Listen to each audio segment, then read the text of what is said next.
Muchas gracias a todos y todas por estar acá, aquí en la Alianza Francesa, continuando con el programa de Centroamérica Cuenta. Vamos a hablar sobre un tema que me parece es uno de los temas más fascinantes para los lectores, hablar sobre la historia de los libros. Cómo nace un libro, cómo se gesta la idea de un libro, todo lo que pasa o lo que sucede delante de la pantalla y que son detalles que no son vistos por el lector. Quiero permitirme presentarlos acá a estos escritores y que me acompañan acá esta tarde. Quisiera empezar con Ignacio Martínez de Pisón, escritor español que ha publicado una serie de novelas, en particular desde 1982, reside en Barcelona. Debutó en 1984 con La ternura del dragón y es autor, entre otros libros, de las novelas Carreteras secundarias, 1996, El tiempo de las mujeres, 2003, Dientes de leche, 2008, El día de mañana, 2011, que ganó el premio de la crítica España, ¿no? Y La buena reputación, 2014, Premio Nacional de Narrativa. En 2005 publicó Enterrar a los muertos, investigación sobre el asesinato en 1937 de José Robles Pasos, traductor de John Dos Passos. Además, es autor también de guiones cinematográficos y ha escrito, entiendo, Carreteras secundarias, Las 13 rosas y Chico y Rita. Su novela más reciente se titula Derecho natural. Bienvenido, Ignacio. Gracias. En siguiente orden tenemos a Edgardo Rodríguez Juliá, que nos visita desde Puerto Rico. Bienvenido. Permítanme leerles la biografía. Perdón que...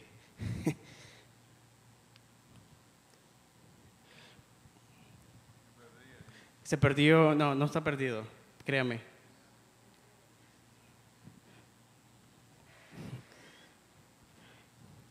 Edgardo Rodríguez Juliá nació en Puerto Rico en 1946. Ha publicado 7 novelas, un libro de relatos y 14 libros de crónicas y ensayos. Esta obra ha sido suficiente para situarlo entre los más sobresalientes escritores puertorriqueños. En 1986 recibió una beca Guggenheim de Literatura. Desde el 99 es miembro del número de la Academia Puertorriqueña de la Lengua Española.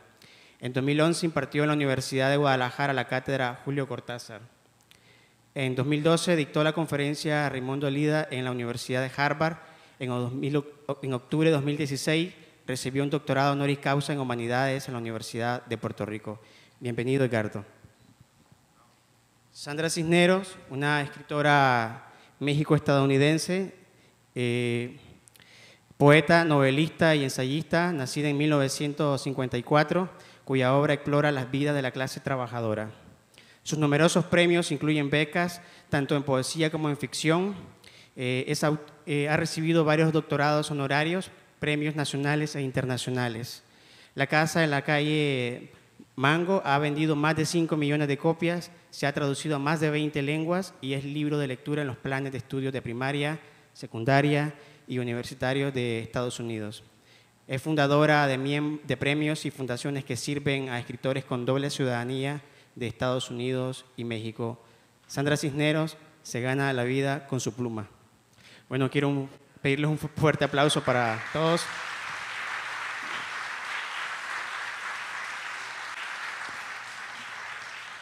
Esta mesa, que se titula Historia de mis libros, creo que me parece importante empezar con esta parte de la biografía de Sandra que dice se gana la vida con la pluma de sus libros, y creo que me gustaría que ampliáramos un poco sobre esto, si los demás, si Edgardo y Ignacio podrían decir los mismos, si se ganan la vida con la pluma con la pluma de sus libros.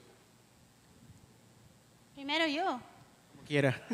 Bueno, tienen que saber que empecé a escribir a los 11 años, a publicar a los 21 años y a ganar centavos a los 40 años, así que, y tengo 62, así que puede ser las matemáticas. Yo creo que dicen que cuando uno abre un negocio tiene que aguantarse 10 años para ganar dinero, pero si eres un escritor, yo le digo a mis alumnos, no tengan la esperanza de que van a ganar dinero, mejor abran un car wash, ¿no? Algo así para lavar coches, ¿no?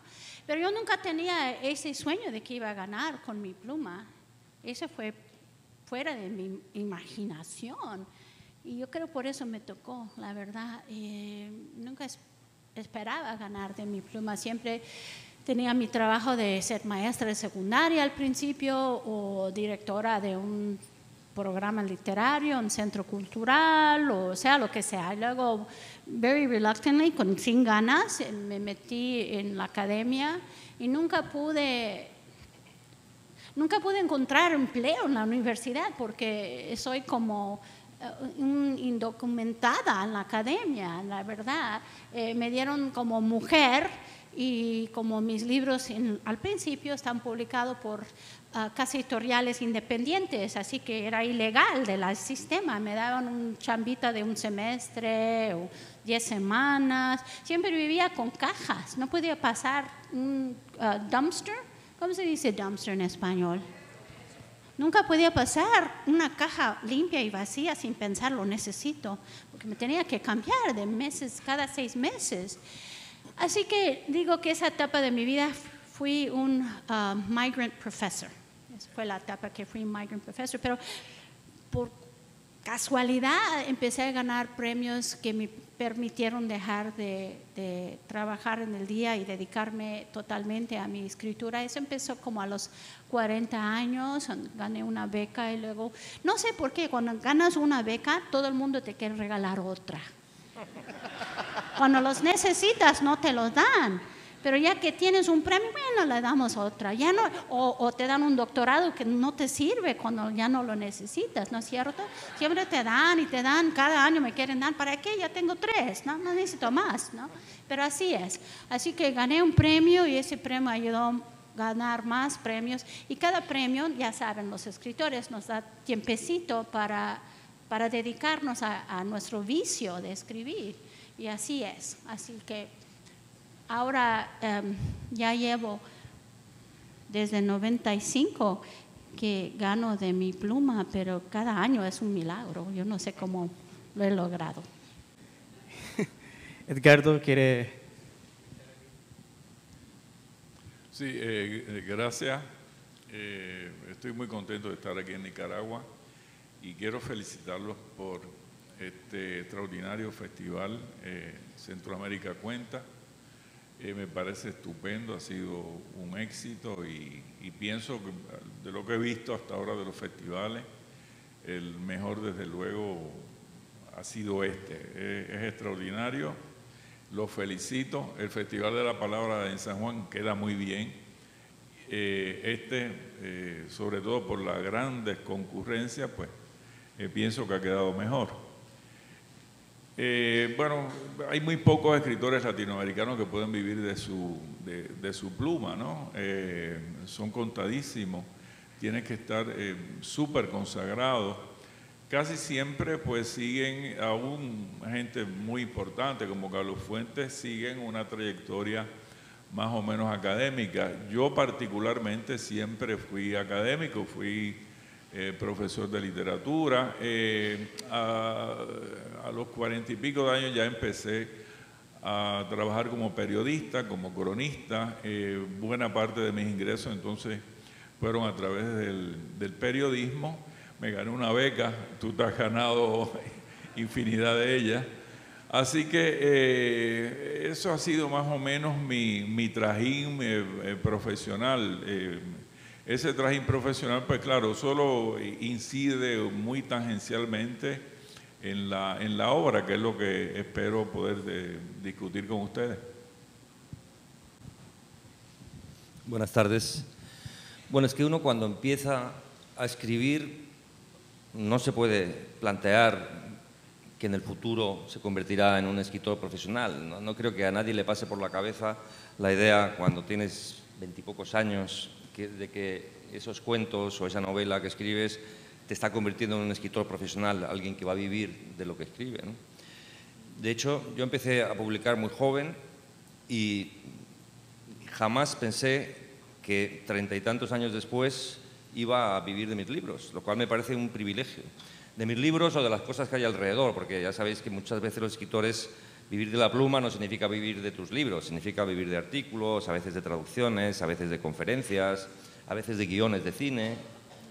Pero el simple hecho de que durante esos 30 y algo años haya podido vivir de lo que más me gusta, me parece un privilegio. Creo que es una de las claves de la felicidad. Yo le debo mucho más a la literatura de lo que la literatura me debe a mí. Por muchos libros que yo escriba y por muy buenos que sean, nunca me sentiré lo suficientemente agradecido, ¿no? Otro de mis sueños de juventud era que si yo realmente llegaba a ser un escritor, quería ser como Juan Rulfo, escribir un libro, pasar a la posteridad y ahí lo dejo. El problema es que, claro, escribí el primer libro y dije, bueno, ese libro tiene que ser la hostia. Luego ya cuando lo relees te das cuenta de que es superable, ¿no? Entonces dices, bueno, como Juan Rulfo, pero en vez de con un libro, con 2, ¿no? Luego ya con 3. Al final te conviertes en lo que no querías ser, porque yo lo que más detestaba eran los escritores prolíficos. Mario ha leído solo una pequeña selección de los títulos de mis libros. Realmente son muchos más, por desgracia. Es decir, cada una de las veces que he decidido que ese libro era el último, el definitivo, el que me consagraría y el que ya me permitiría dejar de escribir porque sería insuperable, pues cada vez veía que no, que era perfectamente superable, ¿no? De todas maneras, creo que somos unos privilegiados por poder seguir escribiendo, ¿no? Me parece que es una cosa tan maravillosa. Me parece tan maravilloso que venga gente a escucharnos hablar sobre literatura, ¿no? El último libro que tengo publicado se llama Derecho Natural, ¿no? Y la primera presentación, o una de las primeras presentaciones que hice, vino, de repente a los 20 minutos se levantó un señor escandalizado diciendo: yo soy justnaturalista, yo soy catedrático de Derecho Natural y he venido aquí y ustedes ponían que iban a hablar de Derecho Natural y están hablando de cuentos, de novelas, de esas cosas, ¿no? Como quien dice, pues de mariconadas le faltó decir, ¿no? Y por eso me gusta pensar que todavía pues hay gente a las que nos gusta, personas a las que nos gusta hablar de estas cosas, de cuentos, de novelas, y que la literatura todavía nos sigue convocando y nos sigue congregando y nos sigue permitiendo compartir esa felicidad que nos da escribir y leer, ¿no? Ahora bien, pasando de las becas y los reconocimientos, me gustaría que habláramos, y bueno, en esa búsqueda del Pedro Páramo, que todavía no llega, ¿no? de esa novela, me gustaría que me hablaran un poco cuál ha sido cuál es el libro que más le ha costado escribir, o sea, por distintas circunstancias, no solamente por carencias económicas, sino por el tratamiento del tema que están trabajando en el libro. Ay, me das un terror con esa pregunta, porque eso quiere decir que quizás el próximo va a ser el más tremendo. Uno nunca sabe. Yo creo que con los años, no sé qué dicen mis colegas, pero con los años cada libro se hace es más difícil escribirlo, ¿no es cierto? Porque intentas de mejorar el último libro o siempre sueñas de llegar hasta acá y tú alcances hasta allá. Así que espero que el próximo, el bebé que todavía es tamaño de un frijolito en mi panza ahorita, no sea el más latoso. Pero yo creo que todos los libros son latosos, todos. No hay ningún libro fácil. Para mí no me gusta escribir. No me gusta. Me gusta cuando ya acabo de escribir. Eso sí me gusta. Pero escribir para mí es mucha lata. Yo siempre digo que es una lucha libre con el ángel de la muerte. Ay, y unos días me dicen, ¿puedes salir? No, estoy perdiendo, este es un sumo, no. Y cada día cuando escribo es así latoso. Es como Jacobo y el ángel, y no puedes parar hasta que el ángel te bendice, pero siempre te deja con una herida. Y para mí es tremendo. Yo me asusto con cada obra que escribo, me asusta la página blanca y no me gusta escribir, pero después cuando acabo, ¡ay, qué felicidad! Ricardo. Bueno, yo no voy a contestar esa pregunta, muy peligrosa. Pero a mí me gustaría un poco reflexionar. Me voy a poner muy abstracto y pienso que lo mejor es que no me entiendan. Y nada, es una vocación que tengo. Pero voy a contar una anécdota. En el año 76 yo fui en una circunstancia que no quiero recordar, a Cartagena de India. Y estaba empezando mi carrera como cronista y entrevisté a un pintor de Cartagena que me dijeron, mira, se consigue muy fácilmente, tú ve y tócale en la puerta con una pintura roja muy vibrante, ahí vive Alejandro Obregón. Entonces yo fui y le toqué, creo que fue mi primera semblanza, y desarrollamos como, qué sé yo, una afinidad extraordinaria. Y él me dijo algo sobre la pintura que creo que se puede aplicar a la literatura. Él me decía, mira, hay pintores de conducta y hay pintores de comportamiento. Yo me quedé así medio perplejo, ¿no? No es lo mismo. Me decía, no, el pintor de conducta es un pintor que tiene unos temas y tiene unas maneras de pintar y se mantiene orgánicamente leal a ella y va desarrollando una temática, va desarrollando una manera de pintar. Mientras que el pintor de comportamiento es un pintor mucho más inquieto, que va de técnica en técnica. Cada pintura en sí es un reto respecto de cómo hacerla, qué técnica usar, cómo va a enfocar la temática. Y yo pienso que es una linda definición de lo que es la búsqueda de cualquier escritor, cualquier artista, porque en última instancia están los libros y está la trayectoria. Entonces uno dice, bueno, pero ¿cómo estos libros empalman con esta trayectoria? En última instancia lo que uno trata de buscar es como una especie de coherencia en la obra. Y pienso que la coherencia está tanto en la escritura como en la pintura, en esas dos tendencias.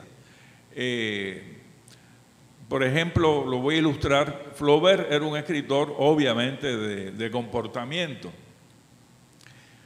Sus libros no se parecen para nada entre sí, hay de todo, es estilísticamente, desde el punto de vista de las temáticas, Salambó, por ejemplo, ¿de dónde salió esa novela?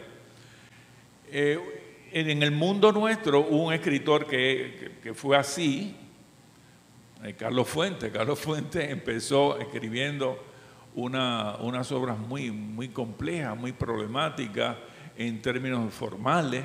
Luego se convirtió en un escritor inclusive con una tendencia a grandes ventas. Luego más adelante experimentó de nuevo.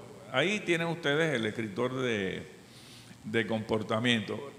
En última instancia, lo que tratamos siempre cuando miramos una obra, cuando yo miro mis libros, es la búsqueda de una trayectoria. Y la trayectoria algunas veces no es en una sola dirección ni por un camino muy claro, sino más bien por una especie de laberinto, ¿no? Hay comienzos, uno se encuentra con calles sin salida, da unos saltos a otros géneros, y pienso que la brega de un verdadero creador o escritor va por ese camino. Espero que no haberlo dejado en la perplejidad en que quedé cuando Obregón me habló de comportamiento y conducta. Bueno, al hilo de lo que acaba de decir Edgardo, uno cuando ya tiene cierta edad se pregunta no en qué momento se convirtió en escritor, sino en qué momento se convirtió en el escritor que luego ha seguido siendo, ¿no? Porque cuando eres joven todavía eres una persona a medio hacer y todavía tus libros pues son caminos que inicias, pero que algunos de esos caminos van en direcciones diferentes. Y hay un momento en la vida en que, por lo que sea, tus libros empiezan a parecerse a ti y empiezan a parecerse entre ellos, ¿no? No sé si es el momento en que pasas de convertirte en un escritor de comportamiento a uno de conducta, ¿no? Y creo que tiene que ver no tanto con las técnicas que uno haya desarrollado, no tanto con la visión que uno tenga de la literatura, como con la propia maduración de la persona. Es decir, el novelista, el escritor en general, es alguien que habla pues, de la complejidad del alma humana. Entonces, esa complejidad también tiene que estar, en alguna medida, tiene que estar en su propia alma, ¿no? Y es muy difícil que si empiezas a publicar a los 20 y pocos años, es muy difícil que tengas un conocimiento tan cabal y profundo del alma humana como para, con esa edad, pues decir cosas verdaderamente profundas y acertadas, ¿no?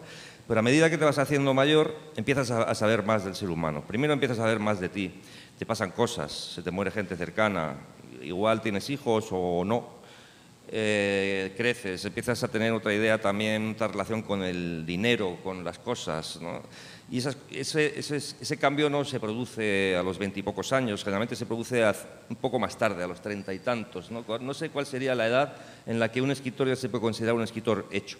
Pero, por ejemplo, yo tengo muy claro cuál es el libro con el que me consideré, empecé a verme como un escritor ya hecho, que tenía ya unas inquietudes que eran más o menos las mismas y que han seguido siéndolo años después, una manera de concebir la literatura o mis novelas que ha seguido siendo la misma años después, y fue con una novela que se llama Carreteras secundarias, que la publiqué en el 96, yo tenía 35 años, ¿no? Yo creo que quizás a esa edad dejas de ser ese escritor que va haciendo pues, tentativas para saber quién eres y al final acabas sabiendo quién eres, ¿no? Y al final acabas convirtiéndote en un tipo de escritor y quizás ya no puedas dejar de serlo nunca, porque en el fondo eres tú como persona, ya no puedes dejar de ser la persona que eres, ¿no? Y tus libros empiezan a parecerse entre ellos como tus hijos se parecen entre ellos también. Y en cada uno de tus libros empieza a haber cosas que parece que dialoga con otros libros entre ellos, parece que hay pues como los mismos conflictos, las mismas preocupaciones, ¿no? Y realmente a partir de esa novela, es decir, en los últimos 21 años, pues es que mis novelas se parecen todas bastante. Uno podría elegir entre ser un escritor cuyas novelas no se parecen nada entre ellas o ser un escritor cuyas novelas se parecen, ¿no? Y a mí me parece que es más razonable que las novelas se parezcan entre ellas, porque al fin y al cabo pues el foco del que surgen las novelas es el mismo, que es el alma de ese escritor, ¿no? Bueno, hola. Sí, pensé que no ha pasado nada. Bueno, siguiendo con este mismo tema de, aparte de que qué libro ha sido más difícil escribir o qué libro te hizo sentirte ese escritor que querías ser o que siempre quisiste ser, a mí me parece que hay dos tipos de autores, aquellos que tienen una obra que está entretejida como una especie de telaraña, como decía Ignacio y como decía Edgardo, que se van pareciendo y que de pronto van siendo temas, los temas son muy recurrentes, incluso en la obra de Sandra Cisneros, que me parece que está ahí muy clara la clase trabajadora, ¿no? O sea, y siempre evocando la memoria, la infancia y el desarraigo. Sin embargo, también están esos otros autores o escritores que tratan de que cada libro sea totalmente diferente al anterior. Me gustaría que tal vez si nos podrían hablar, ¿qué tipo de autores se considerarían ustedes? Can I pass? Ok. Dame chancita de pensarlo. Ignacio. Bueno, podríamos hacer una sinopsis de una novela mía que valdría para varias. Familia con problemas en los años de la transición en España del franquismo a la democracia. Con esta sinopsis, varias de mis novelas están resumidas. Claro, luego, a poco que desarrolles, resulta que los problemas no son siempre los mismos. Esa etapa a veces presto más atención a los hechos históricos. Las novelas se parecen, pero evidentemente uno no tiene que repetirse, tiene que intentar no repetirse. ¿Por qué, por ejemplo, yo hablo de cosas que pues, a lo mejor pues, para un nicaragüense o para un canadiense son secundarias, como por ejemplo una etapa histórica como es la transición de una dictadura a una democracia? Pues porque creo que es un tema que me toca muy dentro, porque coincidió con una etapa mía, que era la etapa en que yo era adolescente, yo me estaba haciendo adulto, me estaba haciendo mayor de edad, y al mismo tiempo también la sociedad española estaba haciéndose mayor de edad. El mes de diciembre de 1978, yo cumplo 18 años, y el mes de diciembre del año 78 es cuando en España se vota el referéndum de la Constitución y por tanto España empieza a ser por fin una democracia, ¿no?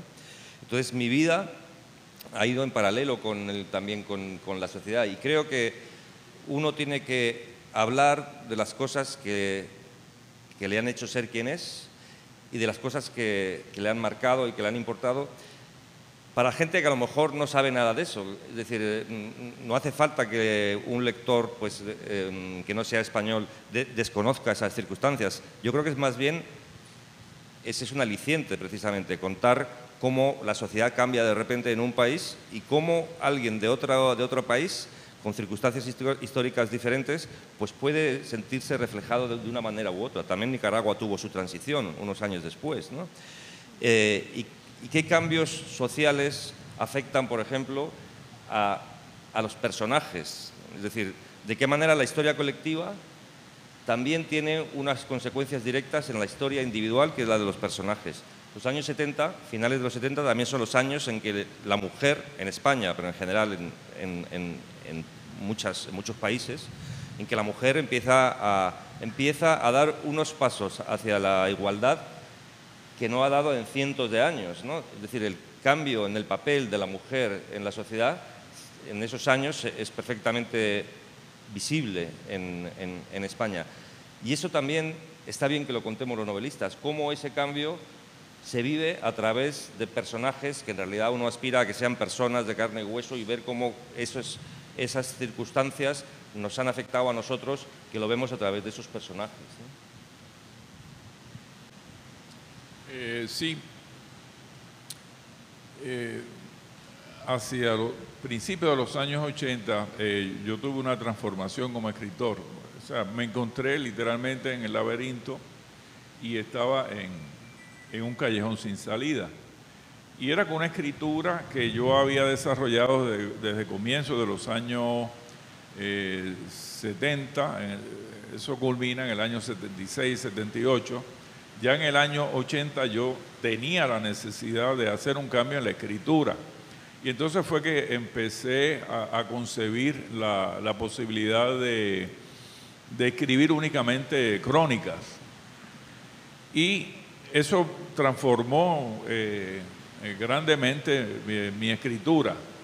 Porque yo en última instancia lo que estaba buscando era la manera de yo observar las transformaciones, lo que tú decías, las transformaciones de mi sociedad, transformaciones como yo me crié cuando la caña todavía era algo muy importante en Puerto Rico. De hecho, yo corría detrás de los camiones de caña para sacar la caña.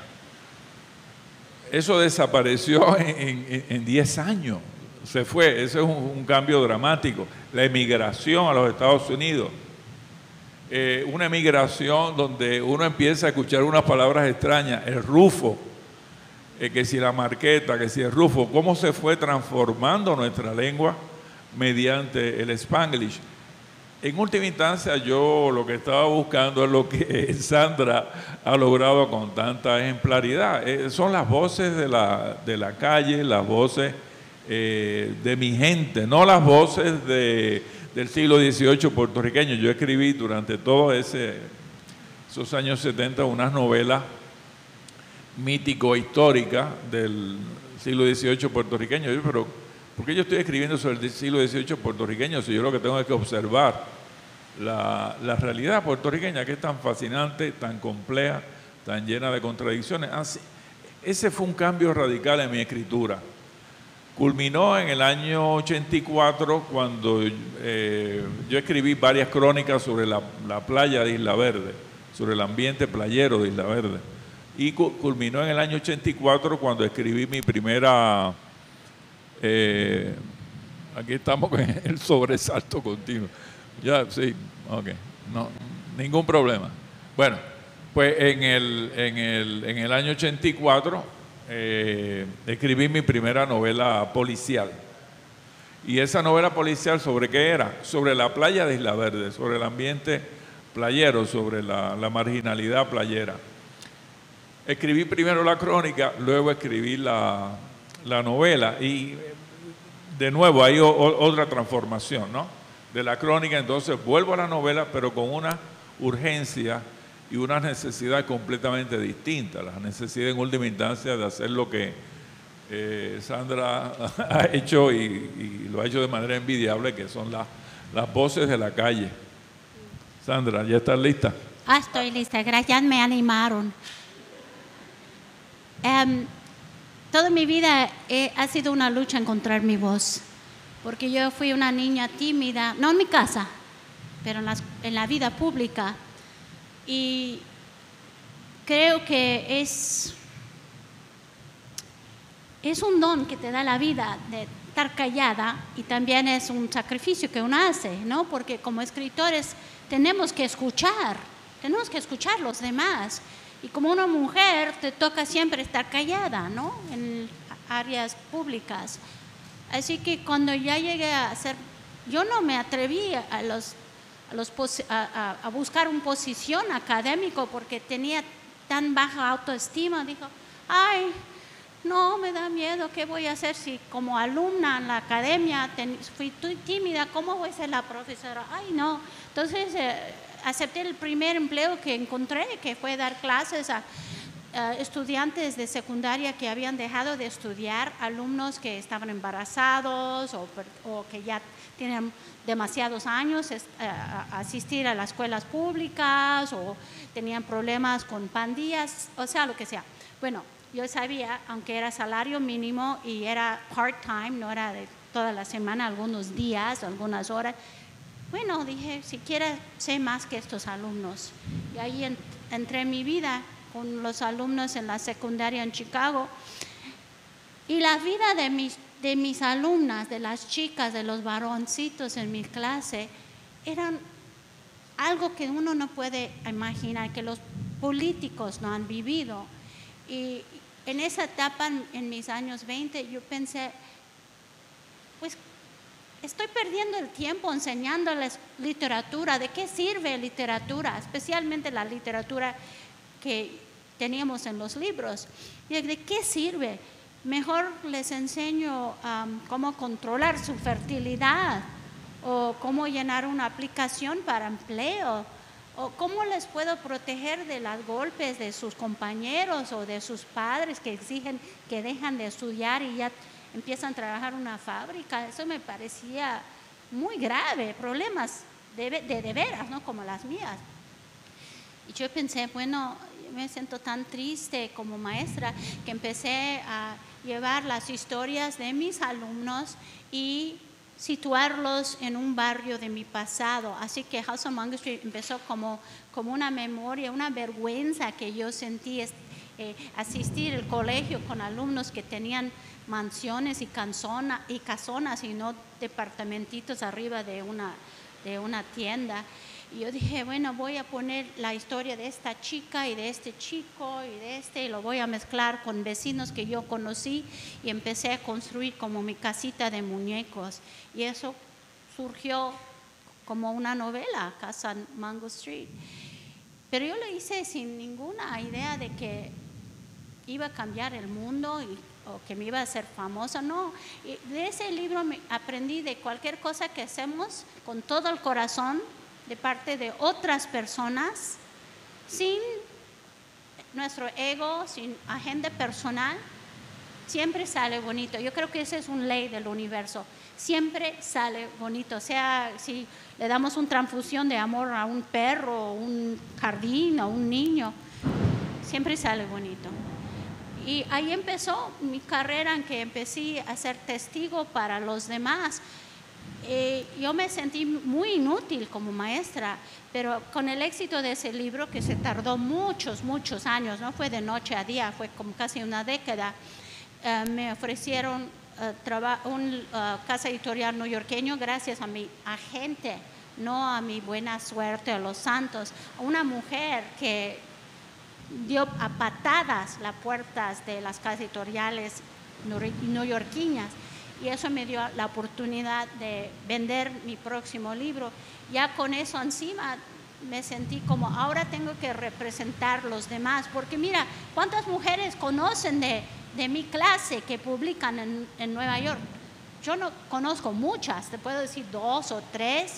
Y faltan mucho más. Somos muchos, somos muy buenos, pero no viven en Nueva York, viven en Texas o viven en Luisiana o viven en Nebraska, y por culpa de no vivir en Nueva York o Los Ángeles no les publican. Por eso yo me siento muy privilegiada estar aquí mis libros ni se encuentran en Latinoamérica. Y estoy aquí como escritora, pero más que nada para representar a los demás. Y son hombres, mujeres, son gays y lesbianas, son heterosexuales, son señoras grandes, son madres, son jóvenes, somos muchos. Y mi papel es representarlos. Sí, a mí me parece eso un gran testimonio y en última instancia yo vengo también de un país frontera con los Estados Unidos. A mí lo que me ha fascinado siempre de tu obra es ese ir y venir entre dos lenguas, dos culturas. Eso nosotros lo vivimos, los mexicanos y los puertorriqueños, en los años 40, en los años 50. Ahora lo está viviendo toda Latinoamérica. En ese sentido, pues, lo que muchos escritores puertorriqueños hicieron en Spanglish, en inglés, algunos, en español, todo eso que se hizo como testimonio de esa transformación, de ese ir y venir, hoy tiene cierto tipo de ejemplaridad para la literatura ya no de los países fronteras, como somos nosotros, sino de toda Latinoamérica. Se hablaba de memoria colectiva, de sociedades y lectores, y siempre está el tema, el escritor y su tiempo, el escritor comprometido. No sé hasta qué punto quisiera preguntarles, ¿creen ustedes que se puede seguir hablando de un escritor comprometido en el siglo XXI? Yo creo que todas las épocas y todas las sociedades, todos los momentos históricos tienen que ser contados. Tiene que haber alguien que los cuente y que deje el recuerdo para las generaciones posteriores. De hecho, eso fue uno de los propósitos de muchos de los grandes novelistas realistas del siglo XIX, ¿no? Que muchas de las cosas que sabemos pues, sobre las campañas napoleónicas las sabemos gracias a los novelistas. Escuchando a Leonardo Padura tuve una especie de revelación y leyéndolo también, por supuesto. Esa novela que es de la playa, ¿no? Hay un personaje que está muy loco. La obra es sobre una especie de hospitalillo donde todos estos low lives de la playa de Isla Verde han ido a tener, maleantes, gente de mal vivir. Y hay un personaje que es un personaje de la guerra de Vietnam, un veterano de la guerra de Vietnam.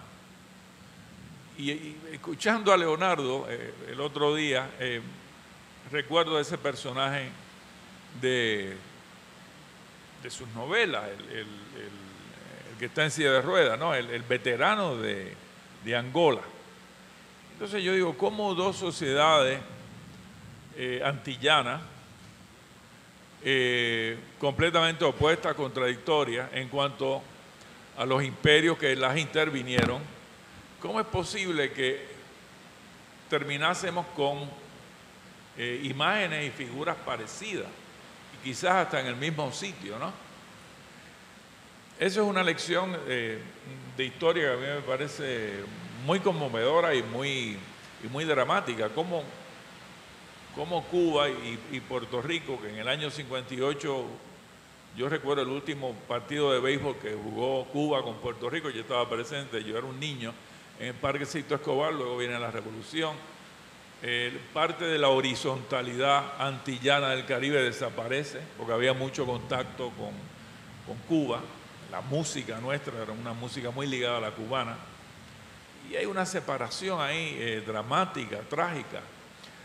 En Puerto Rico se acabó la caña, pero Fidel tenía un proyecto de seguir sembrando caña. Y cómo esa separación, en última instancia, tan dramática de tantos años, en última instancia terminó en una encerrona histórica de ambos países, de ambos países. Así que sí hay que escribir en última instancia sobre lo que uno ha vivido, lo que uno ha observado y lo que está más cerca de uno, y son esos los tiempos de uno en última instancia. Yo no tenía por qué ir al siglo XVIII para escribir novelas, bastaba con que simplemente fuera a la playa de Isla Verde, me encontrara con el veterano de Vietnam. Pero ya se me olvidó la pregunta. ¿Cuál fue la El pregunta? escritor y su tiempo. ¿Hasta qué punto el escritor debe estar comprometido con su tiempo o con la sociedad en que le toca vivir? Sí. Y ya lo contesté. Bueno, Perdón, nos quedan 10 minutos. Quería decir una cosa, Mario. No, es que quería decir antes, y con los apagones se me ha ido el santo al cielo, que me gusta mucho el lema que se ha elegido para esta quinta convocatoria de Centroamérica Cuenta.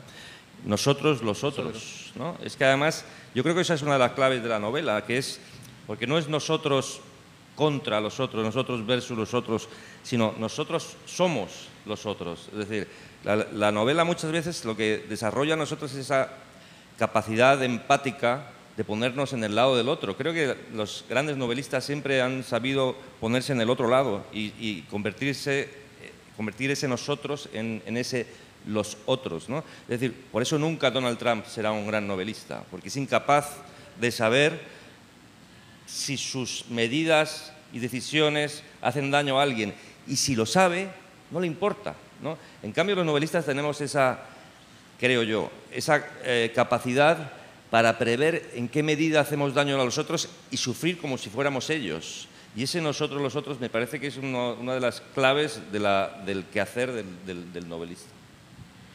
Bueno, muchísimas gracias. Nos quedan 10 minutos. Quisiera saber si alguien del público tiene algunas preguntas para los autores. Por acá adelante.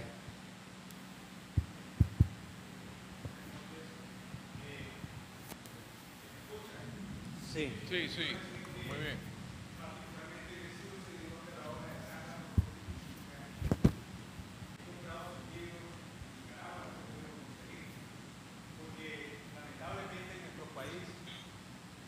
Lamentablemente en Nicaragua no existen precios favorables. Los libros nuevos y buenos de escritores como ustedes valen 10, 15, 20 dólares. Y pues eso es lo que valen en realidad. Yo soy economista, esa es mi profesión de carrera. Sin embargo, cuando yo era un joven, yo nací el mismo año que nació Sandra, en el año 54. Yo decía, cuando yo llegue a tener 60 años, voy a leer todo en español. Y no ha sido así. O sea, yo estudié en los Estados Unidos también y por ejemplo, he tenido The House of Mango Street, la leí en inglés. Woman Hollering Creek, en inglés. Caramelo lo pude leer en español. Yo siento que he sido bendecido por un lado, pero también no he podido alcanzar el objetivo que era leer en español. Y ella, para mí, es como una pintora de la escritura. O sea, ella describe las casas en México, los olores, los sabores, Caramelo, por ejemplo, que pareciera que es una autobiografía. Pues no sé en realidad, yo creo que esa pregunta se la han hecho a ella. Esa es la pregunta. ¿Tiene que ver con tu vida personal? Ir desde Chicago, San Antonio, Mexico City. Yo siempre digo que todas las emociones, sean buenas o malas, son autobiográficas. Pero mi primer libro, Casa en Mango Street, empezó como autobiografía y se desvió a hacer una novela porque empecé a trabajar con los alumnos y pensé, estas vidas son mucho más interesantes que la mía, así que se convirtió y se hizo novela. Pero todo el mundo cree que Esperanza soy yo, sus emociones son mías. Cuando ya empecé Caramelo, quise escribir la historia de mi padre, como muchos inmigrantes que fueron a los Estados Unidos, se hicieron ciudadanos sirviendo en el ejército. Y si no escribiera esa historia, entonces la vida de mi papá no iba a contar. No es parte de Estados Unidos o de los políticos. Y yo dije, tengo que escribir la historia de mi padre. Pero en ese entonces me hice budista, soy budista. O budista guadalupana o budalupista. Soy budalupista. Y entonces para Los budistas, para entender una persona, tienen que ver profundamente. Siempre ponen un ojito en la mano para ver profundamente a una situación. Para entender mi padre, tuve que entender su madre. Y claro, entendí a mí mismo con esa novela. Así que empecé con personajes verdaderos. Pero tú sabes, si eres hija, no te cuentan todo. Y menos si eres mexicana, te cuentan de la familia, pero solamente las cosas bonitas, ¿no? De tus antepasados, no te cuentan los escándalos. Y menos mi papá.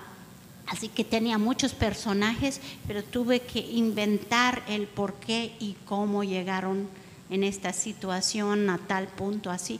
Así que era como jugar con muñecos de nuevo, voy a usar ese simile, ¿no? Jugar con muñecos y poner mi papá en una situación donde se tuvo que cruzar y inscribirse en el ejército, el por qué. Todo eso nunca me explicó. Y además hubo un secreto familiar, algo muy fuerte que nadie me mencionó hasta que mi padre estaba en cirugía con su corazón abierto. Mi madre abrió su corazón y me dijo un secreto, y de ahí empieza la novela, más o menos, porque no empezó de allí. Para mí esa novela fue muy misterioso.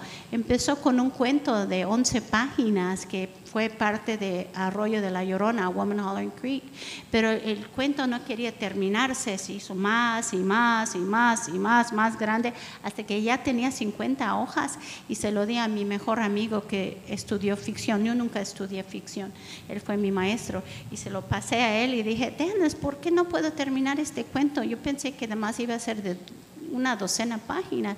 Y dijo, mándamelo, te lo voy a revisar. Y lo leyó y dijo, es porque es una novela. Y yo dije, damn. Porque en ese entonces tenía una fecha final para cumplir Arroyo de la Llorona y se me estaba acabando mi dinero, pero rápido. Y yo no tenía tiempo para empezar una novela.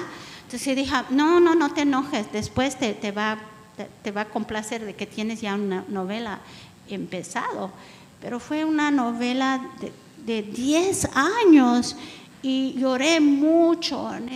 Cada día era como empujar un Buick con mi frente. Fue muy difícil, lloré mucho.